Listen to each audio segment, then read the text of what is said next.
Well, the Richmond campus was in a beautiful building that had been designed by William Ward Watkin, who designed Rice. And it was a Mediterranean style with the most magnificent entrance. With steps going up to the school.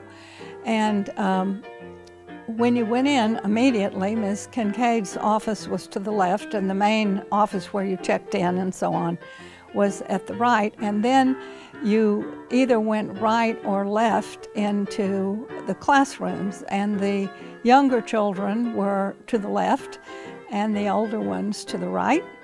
And there was a playground in the back. The campus was, of course, 5 acres there on Richmond Road. And Richmond Road, of course, was just 2 driveways wide, you know. And now it's quite wide. The surroundings were nothing like out here. It was midtown, you know. You were right in the middle of town, so to speak. A large number of students walked to school. For others, transportation varied.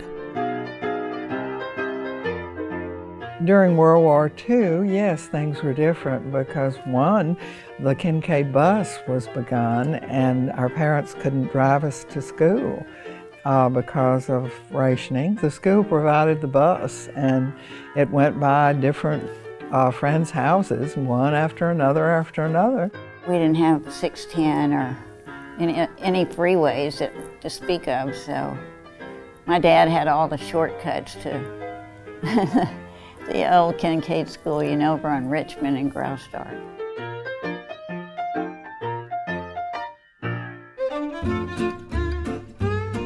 Lunchtime at school was quite the informal affair.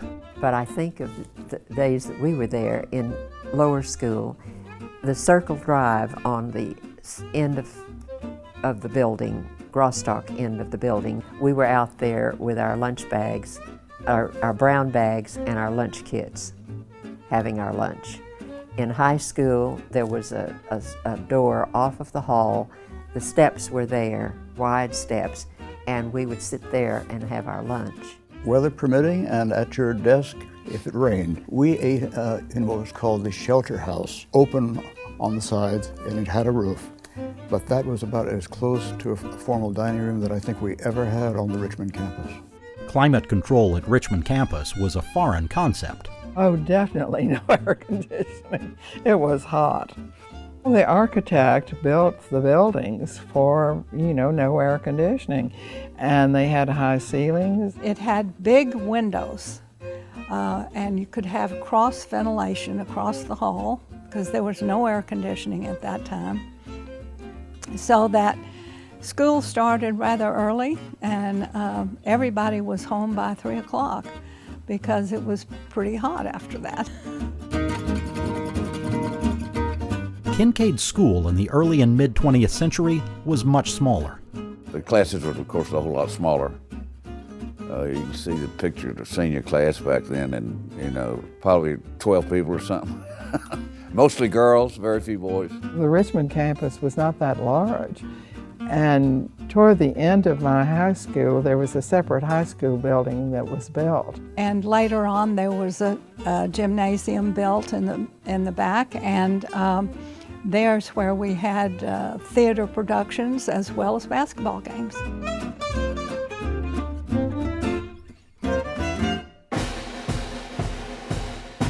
The quirkiest feature on Richmond was a football field with a large tree in the middle.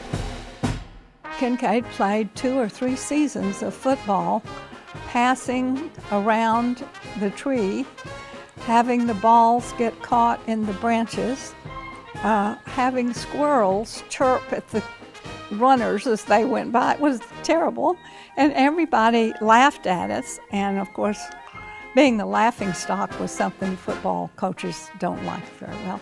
Miss Kinkaid was not perturbed, however.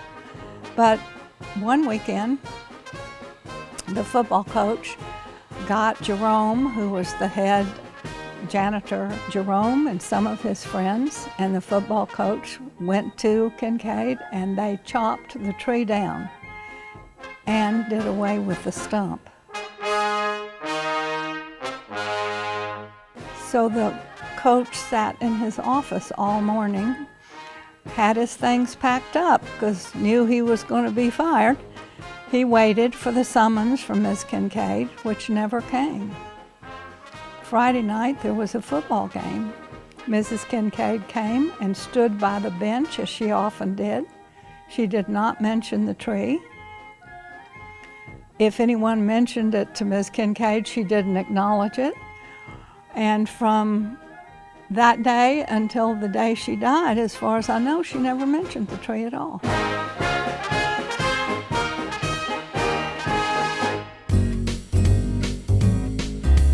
The Richmond campus still conjures wonderfully specific memories for many.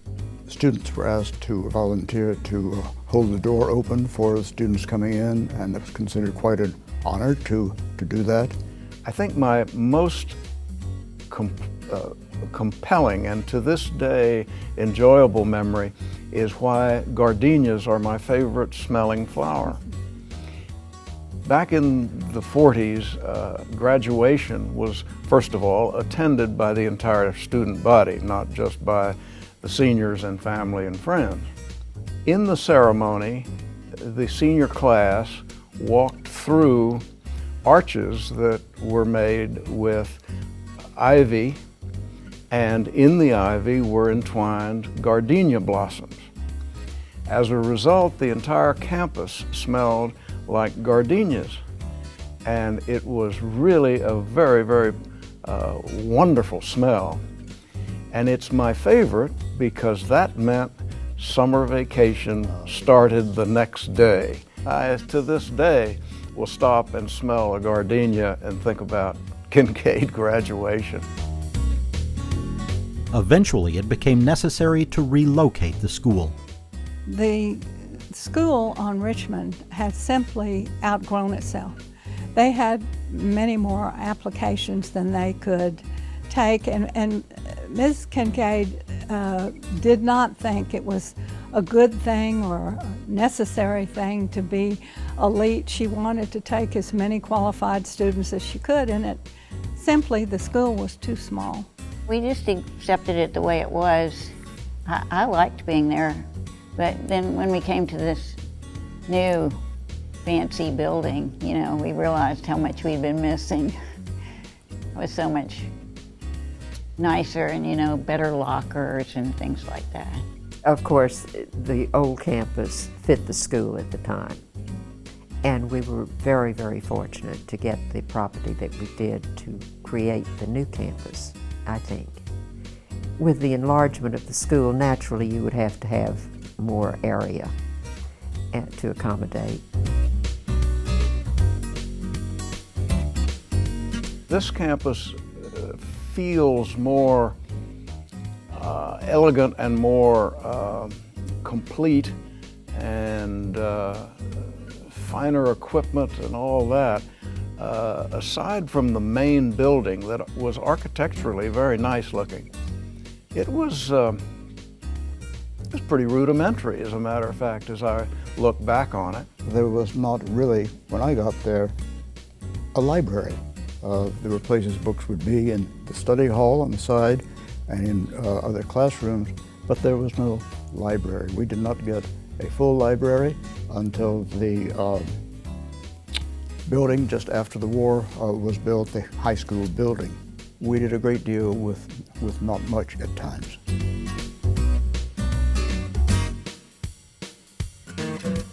A search was made for a new location for Kinkaid. It so happens that my dad developed this Willowick subdivision across the street, and he owned this acreage.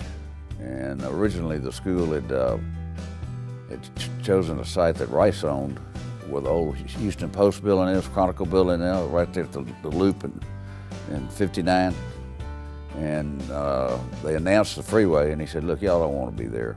He said, he didn't give them the land, but he gave it to them at his cost, which was considerably less than the value of it, and sold it to them on a slow note. And I think the original campus was, 43 acres or something like that. And so it's quite a change from the old campus. The choice was not a popular one with some.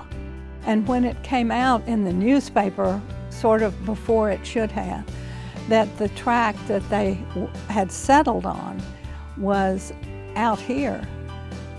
People were appalled. Who in the world would send their child to the country to school? It was too far out. San Felipe was a mud track. No one would ever live out here. And the only thing out here were feed stores and filling stations with one pump. The San Felipe Bridge wasn't, for quite a few years, it wasn't in, so you had to go all the way around Memorial and, come in that way. But fortunately, the board of directors was much smarter about the future than the general public. The sense of being in the country lasted for a full decade and a half. I started Kinkaid, I guess, in the fall of 1973, and that was, I guess, during the summer. The San Felipe, they made it go through from Voss to Meet Memorial. So it was great for those of us that lived inside the loop that we didn't have to take Memorial all the way around to get to school. From Voss to Kinkaid. Yes, it was pretty much vacant, as I remember. Those who visited the new campus in Memorial, however, were impressed. I came here, it was fall of 56 or spring of 57 when they first opened the campus, and I was accompanying the choir at San Jacinto High School. And I still remember it because even when those days when we came here, they hadn't put up the cement sidewalks yet, so that we were all on boards, and I remember almost falling off once. My choir teacher, Nancy Taylor, had always said it was like Shangri-La out here. And this is before these new buildings, and it is like Shangri-La. It really is. That was the fun of it. The first 2 weeks of school, they hadn't finished building the building, so we all got to go to school for half a day. We'd go over to Lamar and have lunch under the trees with our friends over there. Most notable was the natural beauty. I still remember that day, actually, just because certain things you just remember, and because it was so beautiful in the trees, the whole setting, and there was, I thought, nothing like it in Houston, and I grew up in Houston. It was just unbelievable that it was, a high school, junior high, and elementary that looked like this. Campus in the early days was quite different than today. When I first got here, several people lived on campus. What is now the development office was where the headmaster lived. And I lived there for the first, 10 years or so, I guess it was. And then we needed some additional room when we wanted to expand the alumni operation, and so that was the ideal place for it. But what's been gone for a long time is the head maintenance man lived on campus. His house was out there by the football field, where the concession stand now is. It was very, very private. The school's footprint was smaller. This area, which is now the underclassmen hall, I guess the freshman hall, was the middle school hall. And that property just in front of it, that fronts the campus, was just grassy, because that's where we held our graduations. My graduation, the students, the graduates, were on bleachers in the parking lot, and all the parents were seated in that grassy area right there. Most importantly, the Memorial campus felt like home to the students. They loved the freedom of being here, because in the Richmond campus, you had Richmond right in front of you, and you had to be very careful. The little kids couldn't play in the front because it was a dangerous road. And here they felt free, and they felt so much that this was their campus.